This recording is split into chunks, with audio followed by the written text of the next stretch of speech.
We're studying Bhagavad Gita, chapter 5, entitled Karma Yoga, Action in Krishna Consciousness, text 18, and it's May 18th, 2025.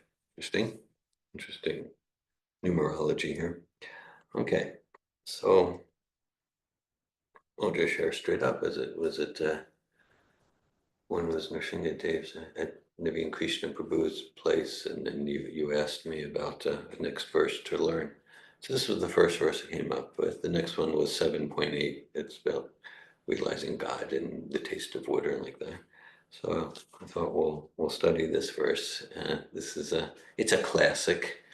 All 700 verses of Bhagavad Gita and 18,000 verses of Srimad Bhagavatam are completely transcendental, and then there are some that Prabhupada, emphasized as particularly relevant for us. And so this is one of them. So we'll start. Vidya Vinaya Sampane Brahmane Gavi Hastini Shuni Cha Eva Svapake Cha Pandita Samadarshina Vidya Vinaya Sampane Brahmane Gavi Hastini Shuni Chaiva Svapake Cha Pandita Samadarshina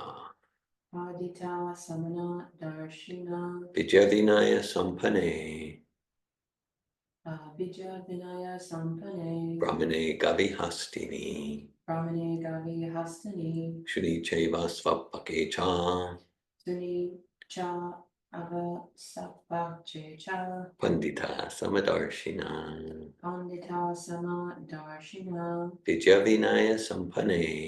Vidya Vinaya Sampane Brahmane Gavi Hastini Shuni Chaiva Svapake Cha Pandita Samadarshina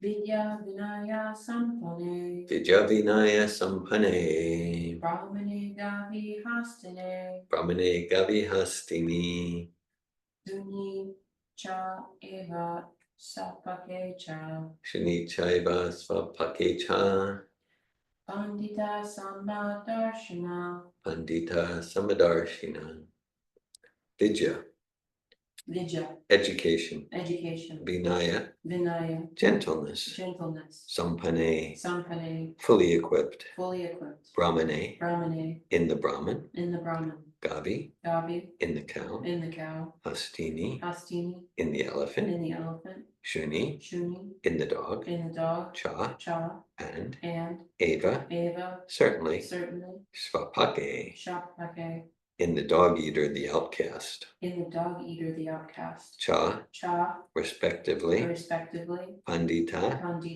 Those who are so wise Samadarshina Do see with equal vision Translation The humble sage, by virtue of true knowledge, sees with equal vision a learned and gentle Brahmin, a cow, an elephant, a dog, and a dog eater, outcast.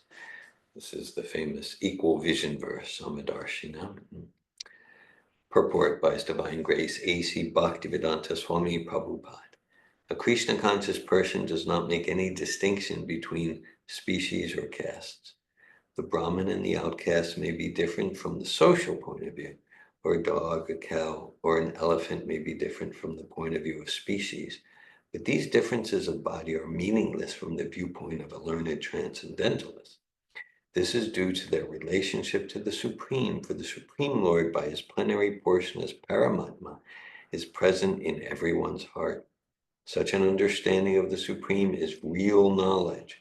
As far as the bodies are concerned in different castes or different species of life, the Lord is equally kind to everyone because he treats every living being as a friend, yet maintains himself as Paramatma regardless of the circumstances of the living entities.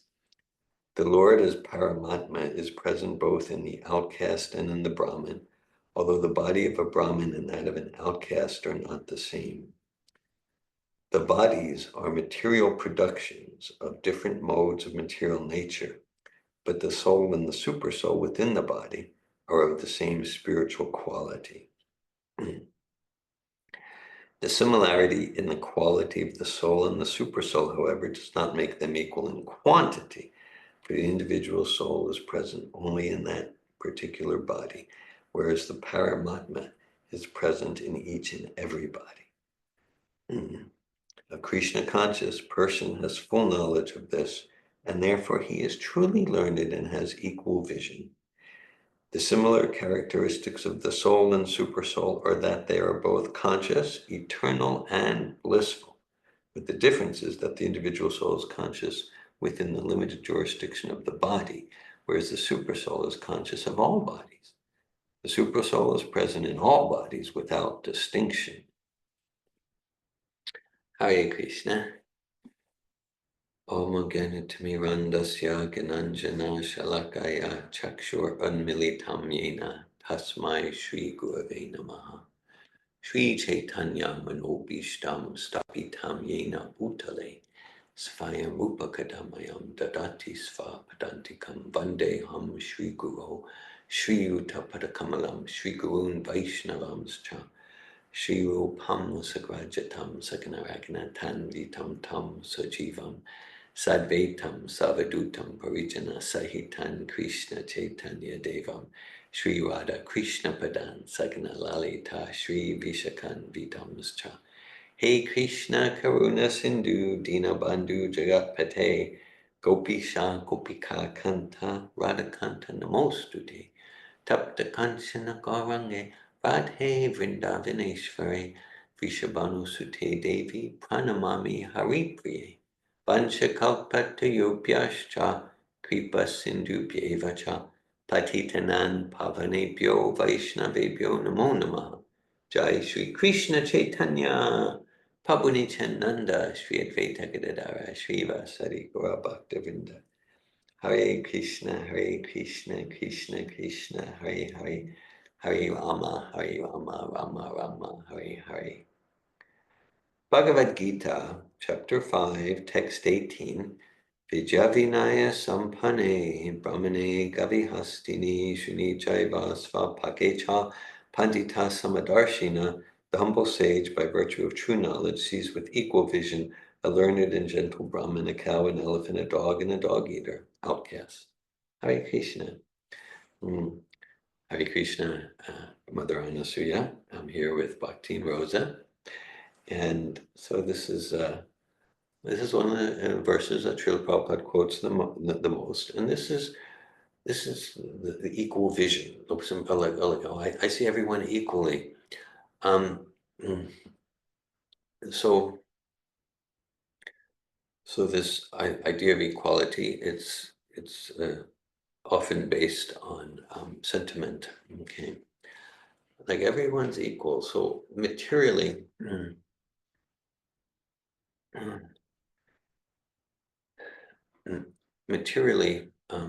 there's not equality.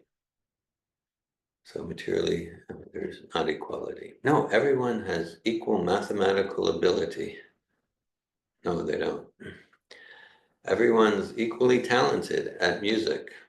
No, everyone's the same height. No, it's just wherever you go, whether it's the characteristics, so there's not equality. There's not equality, and so there's differences. There's distinctions, and so now, so it's described here the Pandit, the wise people. So they're seeing equality that inside the body of the cow, the dog, the elephant, the Brahmin, the learned professor, the homeless person on the street, there's the spirit soul. That's what it means to see equally, to see the spirit soul. And so everyone's a spirit soul, and sitting right next to us in the region of the heart, that's a super soul. I know in our seminars or trainings, coach training, talking about, all of transformative communication, it's about supporting, encouraging, facilitating ourselves and others to connect with the highest guidance within. That's the super soul. Sarvasya Chat, Sarvasya,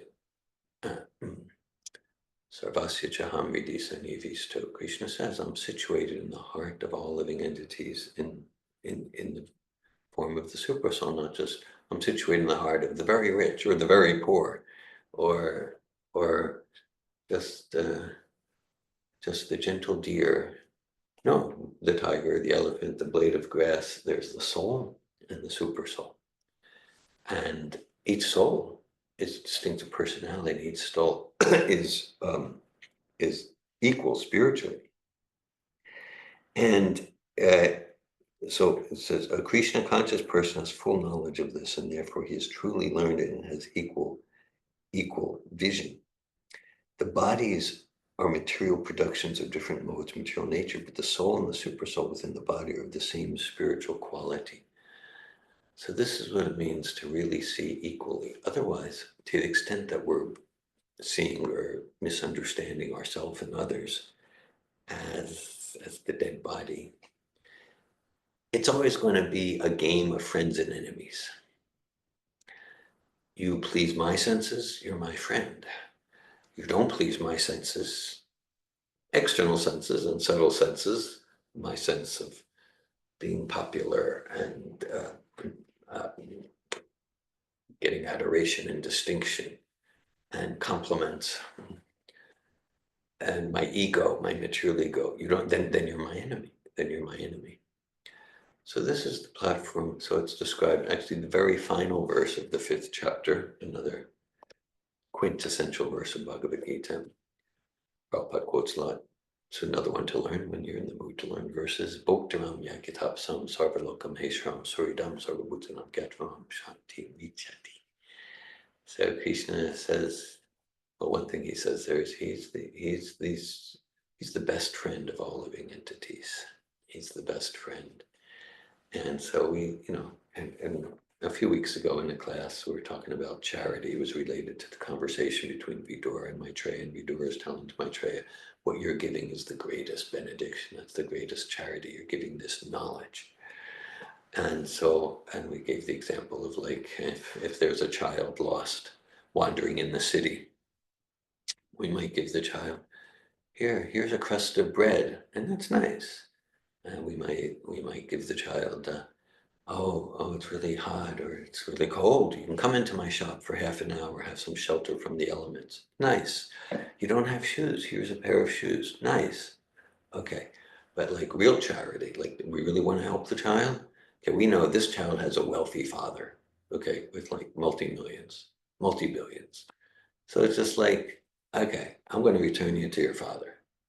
I'm going to return you to your father. And then you got all the shoes you want, and you got all the crust of bread you want, and you got opulent meals, and you got shelter. So that's like really helping. And so like returning ourselves and others, and like that are through our every action, we're supporting, returning one to their best friend. That's why Srila Prabhupada would sign his thousands of letters, your ever well-wisher. He knew how. He had full realization how to be the ever well-wisher. He's bringing us back to our original love of Krishna, bringing us back to our original love of Krishna, and then all of just like, okay, you got millions now, and so your $10 problems are solved. They're taken care of, and so equal. So that's equal. Equal is not the same as same. I'm reminded there's like it is said that parents treat all their children equally by treating them differently. Okay, right? So like one child at a particular time might be just soft and loving and accommodating, and another child at another time might be very strict and disciplined, or yeah, so in so many ways. Okay. So the goal is always to support the child to develop character and to feel protected and to support their autonomy to live a thriving life and to educate the child. So the goal is always the same. It might be different. So this Pandita Samadarshina, is this wise person who's seeing with equal vision will treat people and all persons in whatever species, different species described here, differently, with the goal always being to support them in realizing who they are as spirit, soul, and not the dead material body. Just on Thursday, we heard a nice presentation from Anasuya in one of our courses about the distinction between matter and spirit. Okay, so yeah, this is there's that Prashadam prayer, Shariva Vijaya Jajanje Cultivate Play Visai Sagare Tari Maji Jivati Loba Moy Sudamati Takate Takatina Samsare Krishna Baradoya Moy Kori Bari Jivajai Saprashada Nadilo Bay Sayanamita Paurada Krishna Gunakau Primita Koti Tani Tai Jani Mai Jayanti Tai. This body is a lump of ignorance, and the senses are a network of paths leading to death, and of the senses. And of all the senses, the tongue is the most voracious and difficult to control. It is very difficult to control the tongue in this world. But Sri Krishna is so kind that he has given us this prasadam to help us control our tongue. We take this prasadam to our full satisfaction and glorify Radha and Krishna, and with love call out the names of Lord Chaitanya and Lord Nityananda, Srila Prabhupada Ki Jai. So this body is a lump of ignorance. So to the extent that with our actions, words, and thoughts, if for ourselves and others, if we're reinforcing the misconception, the misidentification of the eternal, glorious, shining, joyful spirit soul with the lump of ignorance, then that's not service. That's actually disservice, even if we're telling ourselves we're being so kind. So this distinction between spirit and matter, body and soul, this is real education. The first line, the first word of this verse, vidya, education. Okay. So from Srila Prabhupada, we're getting real education. Srila Prabhupada would often point out, right, there's thousands and thousands of universities, each with dozens and dozens of departments. So just, okay, so much education. And where is the education about the spirit soul and the distinction between matter and spirit and soul and body? And so what goes on in the name of education, it tends to be almost completely nescience, ignorance, just moving us further into nescience. Srila Prabhupada would sometimes call modern universities as slaughterhouses for our spiritual life. Yeah. And now, of course, everything can be used in Krishna's service. Narada Muni speaks to Srila Vyasadeva in the Srimad Bhagavatam first canto. Idam hi pumsas tapasa shutasya vasutasya sviktasya chapudi dateyo. Avichuturta kavibirni vipito yarutamashloka gunun anuvarnanam. And he talks about all those fields: science, art, politics, economics, chemistry, physics, psychology, social services. He talks about them, and he and Srila Prabhupada, they say, yeah, Yarutama Shloka Gunanuvarnanam. It's a name for Krishna, Uttama Shloka, he who is glorified by the choices Vedic verses. Uttama, like we see the English word ultimate in the Sanskrit Uttama. So like Tama means ignorance, and Uttama means above, like above it. It's transcendental to ignorance. So Uttama Shloka. So that, yeah, so all these fields of human endeavor, they're meant for real education, to glorify Krishna, to glorify Sri Krishna's Supreme Personality of Godhead. That's what they're meant for. And so this verse represents real. This is not just represents; it is real education, an education that misses who we are as spirit soul, servant of Krishna. Then it's nescience, it's ignorance in the name of education. All energies are Krishna's energies. and they're meant to be used in Krishna service in the spirit of bhakti. Okay. And that requires, well, to quote another verse we've learned, Tesham satata yuktanam bhajatam pitipurvakam tadami buddhi yogam tami amopyanti te. To one who is constantly devoted to serve me with love, I give the intelligence by which they can come to me. So, to the extent that we're sincere, we read that this morning in some of Srila Prabhupada's lecture, the transcribed lectures, to the extent that we're sincere about serving Krishna, serving Srila Prabhupada, then Krishna from within, Krishna in the heart is called Chaitya Guru, and it means the Guru in the heart. And Srila Prabhupada, the pure devotee, the Acharya, is the external representation, whether in his Murti form, his books, his lectures. Srila Prabhupada is the external representation of God in the heart speaking to us. So, and I like our connection with God in the heart, might not always be completely clear and clean. We got all sorts of static. And then we hear from Prabhupada, we read this verse in purport. That's Krishna speaking to us. It's Krishna speaking to us. So, so we're sincere and we'll get intelligence, how to go about our day and all of our activities and relationships. We're sincere at how to dovetail them, use them in Krishna service. And so it's required sincerity. Krishna says, you be sincere, I'll give you the intelligence how to do that. Intelligence, the capacity to make distinctions. And so, to cultivate this equal vision of all living entities, including all species. Maybe I've told the story to those here, actually I published an article, and it's really the top journal in the field of social work. It's called Social Work. And I published an article in the January 2000 issue, the first issue of the millennium. The issue is called Social Work and Speciesism.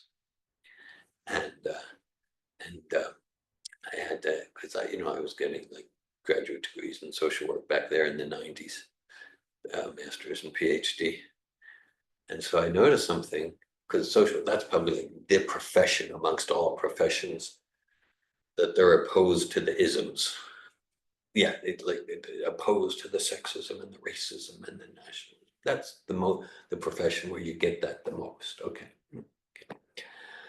And then I was looking in all in those days, it wasn't like internet. I could search. I would actually go to the library and search the databases in an old-fashioned way. And I found in all the social work literature, going back to the beginning of the century, 20th century, there wasn't any article about speciesism. Let's not discriminate based on race and color and nationalism and socioeconomic claim, but nothing against speciesism. So I thought, there's a gap here. And so I thought I'm supposed to write an article. And actually, I remember I had just in 1998, I had just a few weeks prior accepted the responsibility to establish the Central Office of Child Protection. And I was in North Carolina. We just conducted our first child protection training, supported by Dr. Michael Teague, who I mentioned in some Safato seminars. And so I had like 1 day between the end of the training and when I was leaving back to Florida. I just went to the library and just intensely focused and did intense research. And I wrote this article called Social Work and Speciesism. And the article starts, I write about, she's known as the mother of modern social work. She's the founding mother. Her name is Jane Addams. So back in like the 1800s, 1860s, 1870s, she was like an aristocratic American young lady from Chicago. And so she didn't have to work for a living. She could just enjoy life. So like 1860s or so. So she was in Spain with some friends and they were seeing the bullfights. That's what you do in Spain. But then she was horrified about what they're doing to the bulls. She was horrified and it moved her. It was transformational. Like, she was like, it was agonizing for her, and it touched her compassion. And when she got back home, she said she doesn't want to just live this idle life of luxury and decadence. She wants to really do something. And then she started what's called Whole House. It's really the first modern, at least in the United States, modern social work, social services service center. It's called Whole House in Chicago, founded by Jane Addams. And that started what became the whole profession of social work. So I start the article, Social Work and Speciesism. I started by saying, perhaps Jane Addams was wrong. She got it wrong. Okay. Because the whole thing started with compassion for the animal, for the spirit, soul, and the animal body.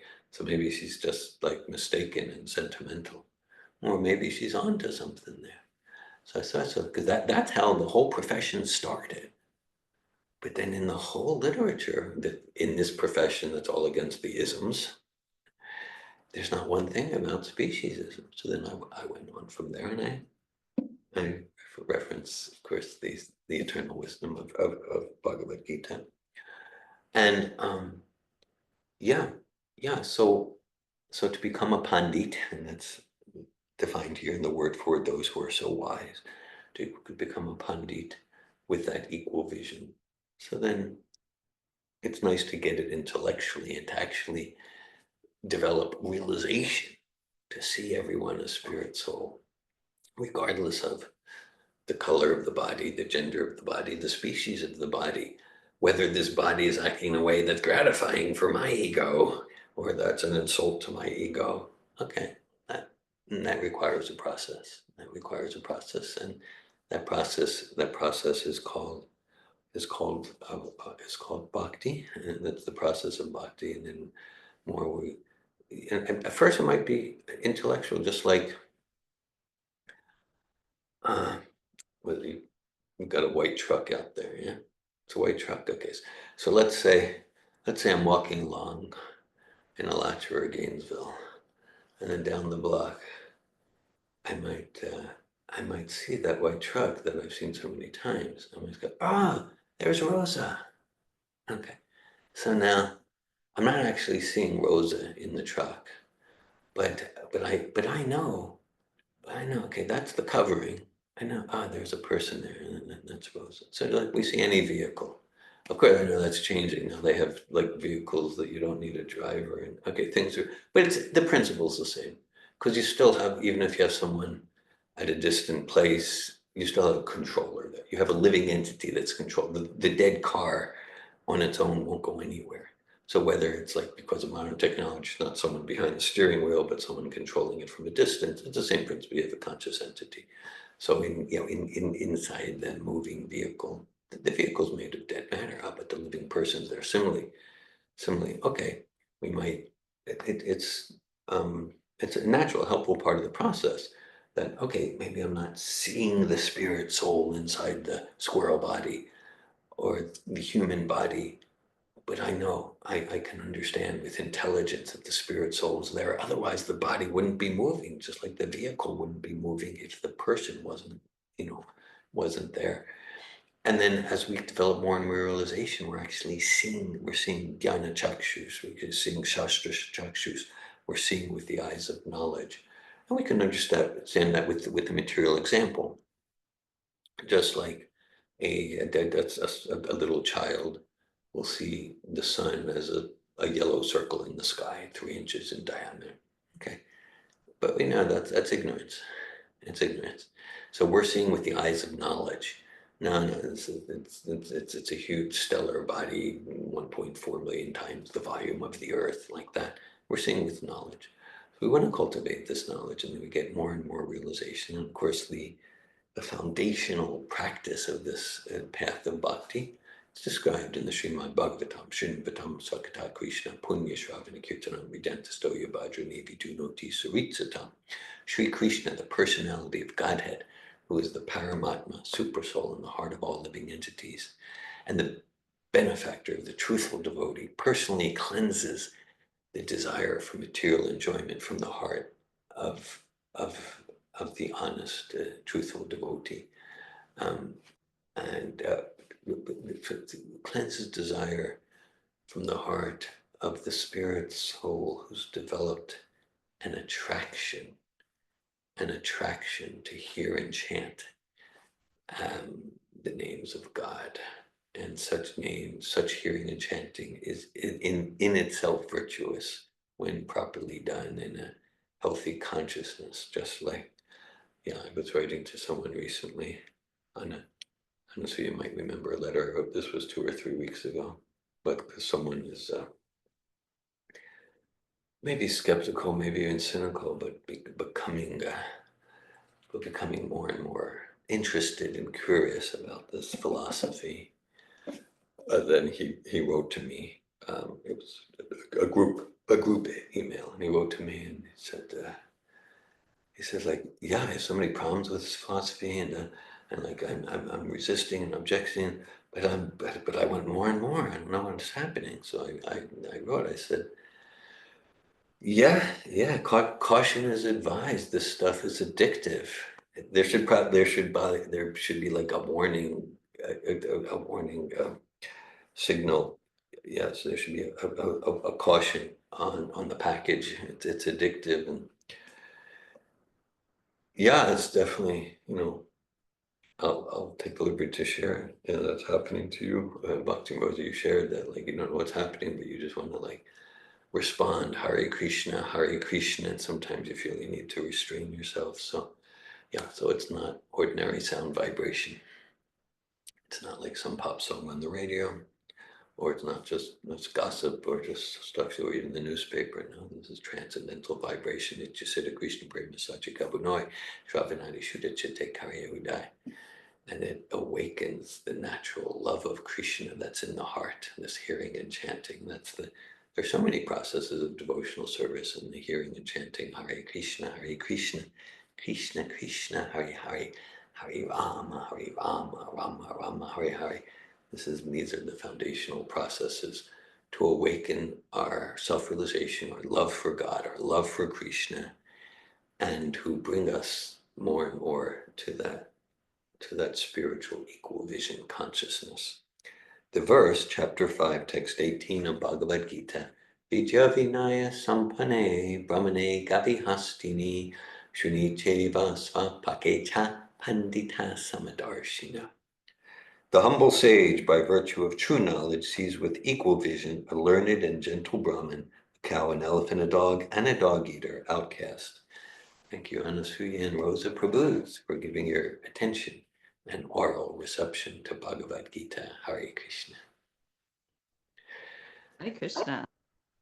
I just wanted to say that I was smiling as you said that about the letter exchange because, from our GFT, we've been having some conversation about Prabhupada and saying Hare Krishna, and I'm like, it's really hard for me not to now. It's really hard for me to hold back, and I'm like, and I have to remember, like, before I came to a first program, or before I came to the first Sabato Foundational, I was a Christian. I was a non-practicing Christian, but I was a Christian.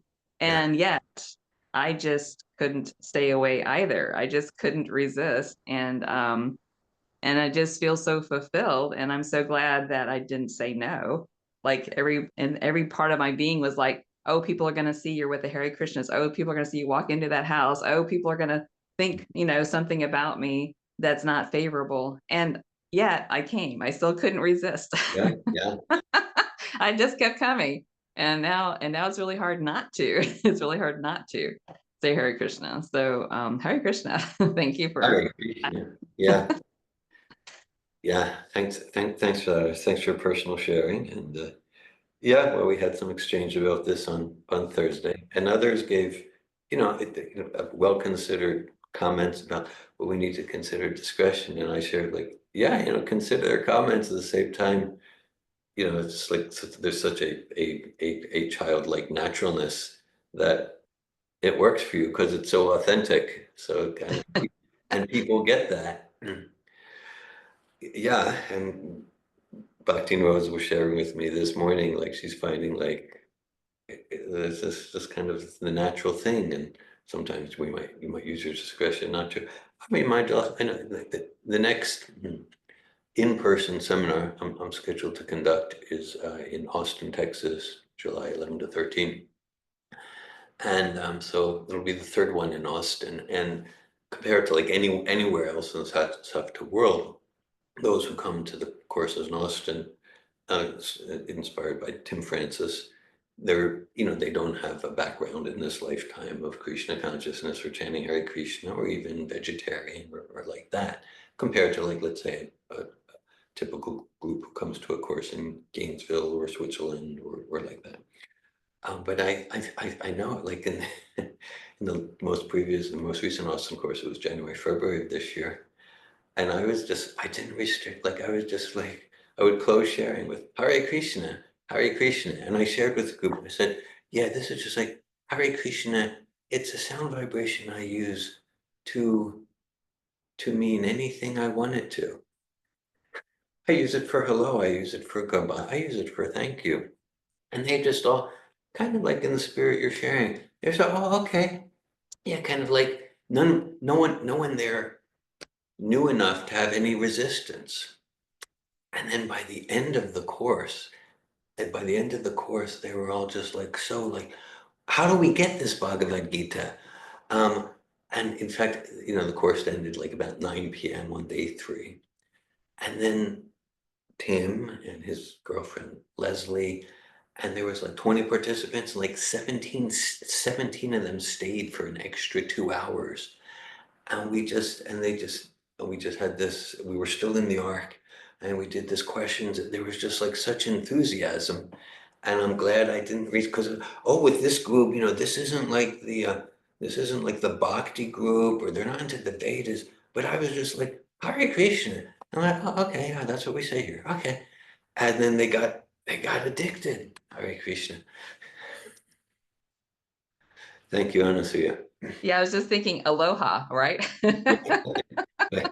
It's the same principle. It is the same principle. Yeah. Yeah. Thanks for making that connection. It is the same principle.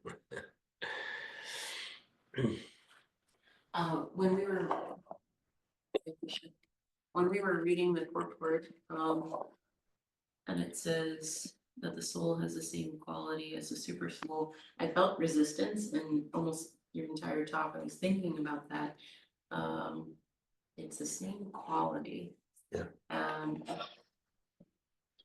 it slowly was coming to me, right? Because then it then describes similarity and quality, which isn't the same. Mm-hmm. First it says same, then it says similar, and then it says the similar characteristics, and then it describes them. So that makes sense to me. Okay. But what's more interesting and makes me more curious is my resistance. Yeah. And I think that has to do with maybe like the conception of the covered diamond as opposed to the super soul, which is God. And so for it to describe us being the same quality spiritually, I was like, that's doesn't feel true, right? Because of the covering of material, Yeah. material modes and things. But I understand it. I guess it means something different. But if you want to, I don't know, if that brings up anything for you. It does. I'll expand on it. Thanks. I appreciate your question. Yeah. So there's different analogies Prabhupada uses to. Okay, so just like a little diamond, it's the same quality as the diamond mine, and the diamond is not the diamond mine, right? The same quality. Okay, a common example from the Vedas that Prabhupada uses a lot. Okay, so there's the sun globe, and then there's the photons of the rays of the sunshine. So we can say that it's true, they're the same quality. Each photon, each ray is it emanates heat and light, just like the sun globe. Quite a difference in quantity. Okay. But let's expand it. Okay, now, right, but another difference is, okay, and it's an analogy, so it's not going to be like a perfect comparison, but the sun rays can get covered by the clouds. right? Like the sun rays can get covered by the clouds, and so it appears dark and gray. But really, the clouds are just covering, a very small portion of the sun rays. The sun globe is never covered by the clouds. To our limited vision, it might seem that way.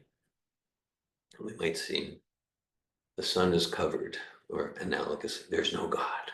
I can't see it. The sun is covered, but the sun's not covered. Our vision is covered because the clouds are blocking a few sun rays. Our vision is covered. Okay. And so, but it's not that this, in fact, not just the puny clouds can't cover the sun globe, but the sun globe creates the clouds, right, through evaporation and, the whole process from the oceans. So similarly, Krishna never gets covered by Maya. Krishna is the creator of Maya. So we're qualitatively one with Krishna. Krishna is eternally full of bliss and knowledge with the blissful spiritual form. Angani asya sakalindriya vritimanti pashanti panti kalyanti chiram jaganti ananda chinmaya sarujvala vigrahasya govinda mani purusham tamaham bhajami. We're Sach Chidananda, eternally full of bliss and knowledge and spiritual form, as is Krishna. We're infinitesimal, Krishna is infinite. And we have the propensity, when we misuse our independence, we can get covered by the Maya energy, whereas Krishna is the master of the Maya energy. So that's some examples Prabhupada gives. This is probably ignorant, but it's what came to my mind. So it describes here the similar qualities, right? Consciousness, eternal and blissful. But while you were talking about the sun and the rays being heat and light, my brain was like, okay, well, what are the similarities that are different in quantity? And what I came up with was experience. So we have the experience of this soul through its lifetimes, whereas Krishna through the super soul has the experience of everything. Yeah, And that's good. I mean, that Krishna describes that in the 4th chapter of Bhagavad Gita. and then the other thing that came to mind besides experience is first it was power, but I guess I would describe it as like potency, right? Yeah. So we're a little, we act like little mini controllers, right? Like, Yeah. let me move my furniture around. Right. I have some control here. Yeah. Yeah, exactly. Whereas, God's like moving the stars and the waves and the wind and all that. So potency, experience and potency. Yeah, potency. And to the extent that Prabhupada sometimes gives us knowledge, like there can be whatever big truck vehicle or whatever big vehicle going very fast. Now someone might be limited on their bicycle how fast they can go. But Prabhupada good. But like let's say if someone with a rope connects, then the bicycle can. So we can, to the extent we're connected with Krishna in devotion, bhakti, and devotional service, then we also tap in to that infinite potency. Krishna can use us for things beyond what we can imagine, beyond what is within our limited potency. And I have a question related to that. Thank you so much for bringing that up. I don't remember the text or verse, but I think it was something I might have read with you recently at a Sudhya in Krishna book, talking about people who are aware of their past lives. It has a name. Yeah. For them. I thought it was interesting that that has a name. And so here, when it says limited jurisdiction to the body, whereas the super soul is conscious of all bodies, I've heard people claim of being able to like tell what's going on in a different place or like tell what's going on with a different person. Is that an example of hitching on to the super soul and getting a connection? I don't know if such things really exist, right? But Yeah. I've heard. Yeah, I mean, such things do really exist. For the most part, as Krishna describes to Arjuna towards the beginning of the 4th chapter, Krishna says, like, Arjuna, we've had many lives. And I remember them, you don't. Because Arjuna is playing the role of a conditioned soul, and Krishna is the Trikala Gyan, omniscient, omnipresent, omnipotent personality of Godhead. But there are examples of spirit souls remembering past lives. I'm not saying that everything you read at the newspaper at the supermarket checkout is true. Not, but there's even empirically, there's been rigorous research about that. A lot of the research is with the Druze, who I lived with for a few years, because the Druze are known that a big percentage of them remember previous lives. Again, it doesn't mean that every report is real, but like there's research with the Druze. I'd be in a house and yeah, and like this, and like the 6-year-old will have detailed memory. This is be in North Israel, detailed memory of of uh, of a previous life in a village in Syria, and like remembering it in detail. But neither he nor his parents nor his grandparents could go to Syria, and neither could anyone, because there's not diplomatic relations.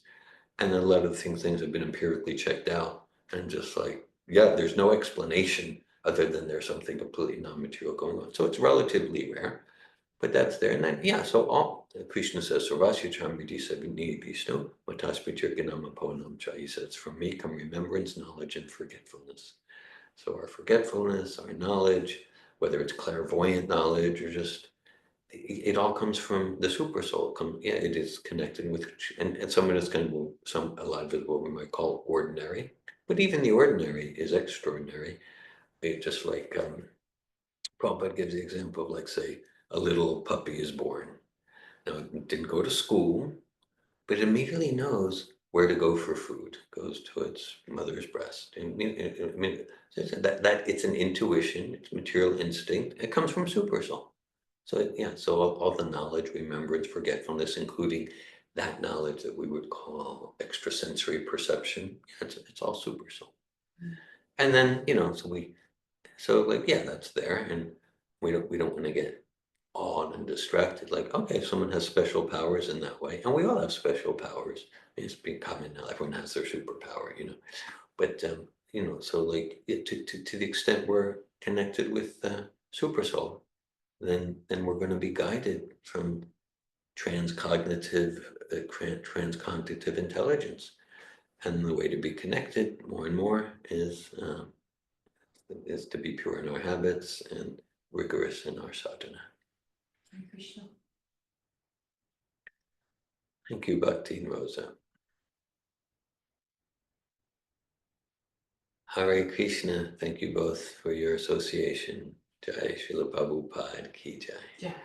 Bhagavad Gita Ki Jai. Jai. Hare Krishna. Hare Krishna. Jai. Hare